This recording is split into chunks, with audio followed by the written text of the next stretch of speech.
ఆయుష్మాన్ భవ. ఆయుష్ రేఖని చూసావా? ఎంత పొడుగ్గా ఉందో. ఆయుషుడే పోయాడు పాపం. మిత్ర, నీకు ఆ హాలోగ్రామ్ జ్ఞాపకం ఉందా? ఈ వాచ్ని ఛార్జ్ చేయాలంటే కట్టుకున్న వాడి చేతిలోకి ఎలక్ట్రిసిటీని పాస్ చేయాలని చెప్పాడు. చచ్చి ఉపయోగపడుతున్నాడు.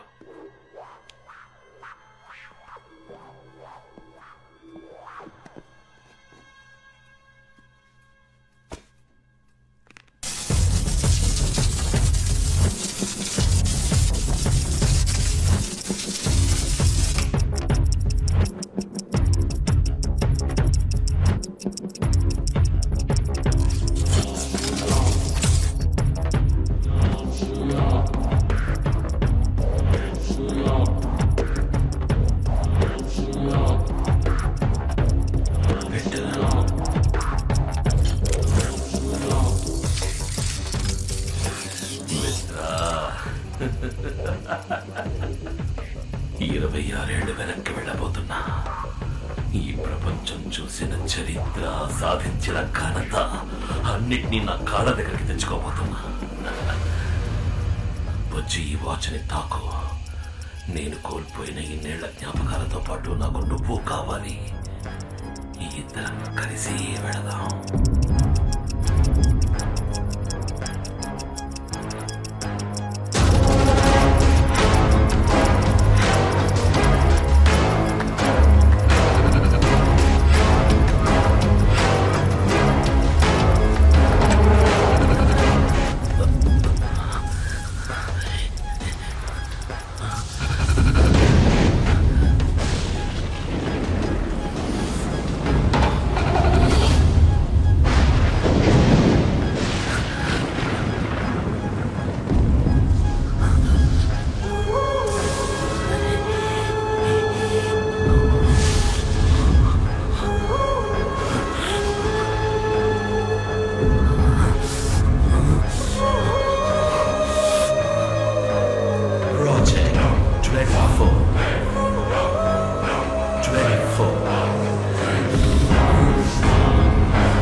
సార్, నిజంగా నేను ఇది నమ్మలేకపోతున్నాను సార్. ఇప్పటిదాకా నేను మీ పక్కనే ఉన్నా కదా, ఇప్పుడు చూస్తే నేను నా ఇంట్లో ఉన్నాను సార్.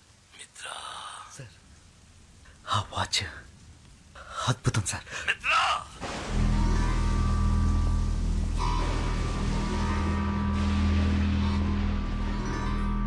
ఏమైంది సార్? వాడు గెలిచాడు. ఆ శివకుమార్ గెలిచాడు. వాడు దానికి ఎందుకు 24 అని పేరు పెట్టాడు? అది కేవలం ఆ తారీఖులో ఉన్న 24 గంటల లోపు మాత్రమే తీసుకెళ్ళగలుగుతుంది. 26 ఏళ్ళు కనీసం నిన్నటికో రేపటికో కూడా మనల్ని తీసుకువెళ్ళలేదు. ఇప్పుడు ఏం చేద్దాం సార్? దీన్ని మార్చి సరి చేయడానికి ఒక్కడే ఉన్నాడు. మణి, శివకుమార్ సుపుత్రుడు. వాడిని మనం చంపేశాం కదా సార్. ఇప్పుడే వాడి ఆయుష్ రేఖ బలం తెలుస్తుంది. తారీఖు చూడు, టైం చూడు. మనం అదే రోజుకి తిరిగి వచ్చాం. ఆగస్టు 15వ తారీఖు మళ్ళీ మొదలైంది. ఇంకా మనం వాడిని చంపలేదు. ఇంట్లో నిద్రపోతున్నాడు. 2 విషయాలు మన గురించి వాడికి రా తెలిసింది. ఆ పేపర్ యాడ్, అది చూసేవాడు వచ్చాడు, వస్తాడు. వాడు రాకూడదు. ఇంతవరకు వాడికి మన గురించి ఏమీ తెలియదు. ఆ యాడ్ రేపు ఏ పేపర్లోనూ రాకూడదు. సరే సార్. ఇక 2వ విషయం, లేచేపటికి వాడి చేతికి వాచ్ ఉండాలి, లేదంటే అనుమానం వస్తుంది.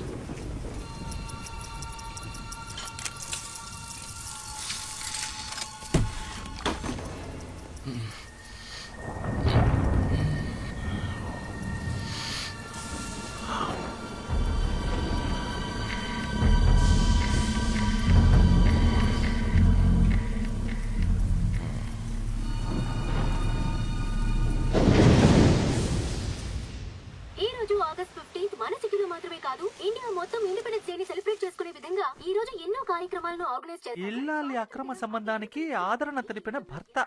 థూ! ఏ? వీళ్ళలో ఎవరిని కొంటే ఎవరు ఫ్రీ? ఎవరైనా మనకు ఓకే.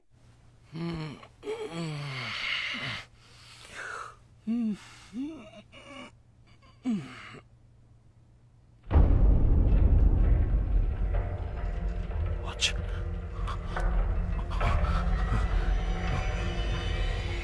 ఏమైంది?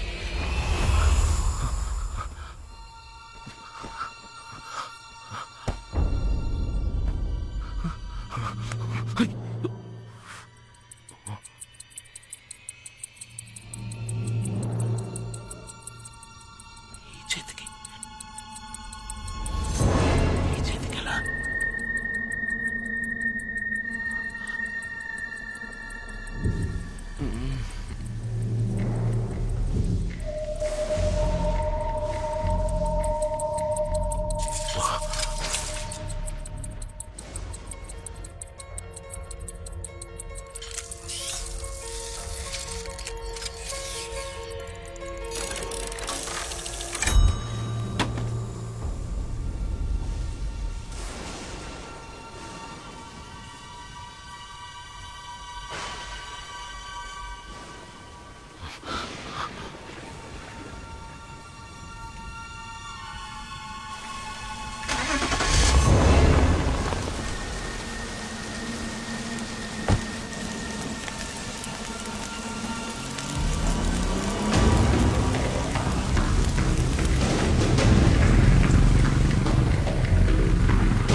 మిత్రా, వచ్చేసావా? సార్ మీరు చెప్పినట్టే చేశాను సార్.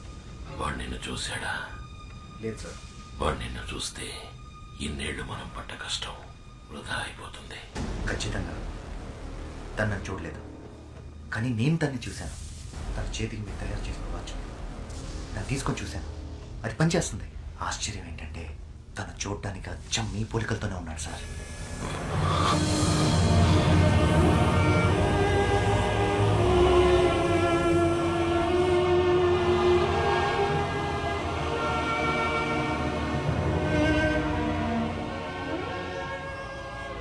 ప్రియా, మిత్ర చెప్పింది విన్నావా? మన బిడ్డ అచ్చం అలాగే ఉన్నట్ట. రూపంలో వాడు నన్ను పోలినా పర్వాలేదు, కానీ వాడి జీవితం నాలా ఉండకూడదు. అందుకే వాడు ఇక్కడే ఉంటున్నాడని తెలిసి కూడా వాడికి దూరంగా ఉంటున్నాను.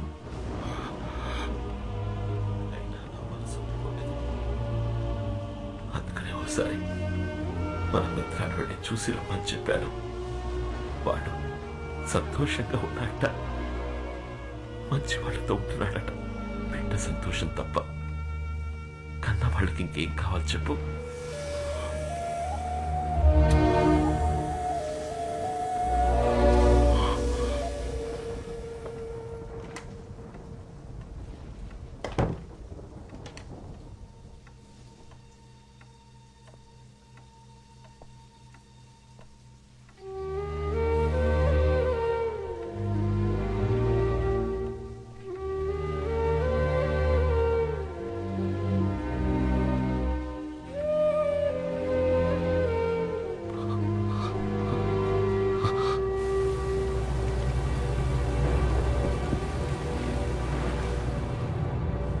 అదేలా సార్, వాడు వాచ్ పెట్టుకునే చేతికి కాకుండా మార్చి పెడితే ఖచ్చితంగా నన్ను ఫాలో అవుతూ ఇక్కడికి వస్తాడని అంత కరెక్ట్గా చెప్పారు. వాడు శివకుమార్ కొడుకైతే నేను శివకుమార్ అన్నందురా. కానీ ఇంత పెద్ద పని వాడి వల్ల వీలవుతుందా? వాడి వల్ల మాత్రమే వీలవుతుంది. వాడి బాబుని చూడకుండా ఏ పని చేసేవాడో తెలియకుండా పెరిగాడు రా వాడు. అయినా వీడే పని చేస్తున్నాడో చూసావా? Watch mechanic. వాడిలో ఉన్నది శివకుమార్ రక్తం. ఖచ్చితంగా చేస్తాడు. వాడిని పిలిపించి చెయ్యమని అడిగినా, మనం బెదిరించినా మన కోసం చేస్తాడా? వెళతా. వాడి జీవితంలోకి వాడి బాబులా వెళతా. వాడి తల్లి గురించి చెప్పి తనని చూడాలన్న ఆతృతని పెంచుతా. ఆత్రేయ వాడి కుటుంబాన్ని దారుణంగా అంతం చేసిన కథ చెప్తా. అప్పుడు చేస్తాడు. ఫోటో ముందు కన్నీళ్లు కారుస్తూ నించున్నాడుగా, వాడికి జన్మనిచ్చిన తల్లి దానికోసం చేస్తాడు. వాడి బాబుననుకుంటున్న నన్ను నయం చేయడానికైనా చేస్తాడు. చేయించి చూపిస్తా. మిత్ర, ఆ వాచ్ని కట్టుకుని ఎవడైనా దాన్ని ఉపయోగించుకోవచ్చు, కానీ ఆ పని చేయకుండా నాకు అనుకూలంగా ఉపయోగించుకుంటా. చూసి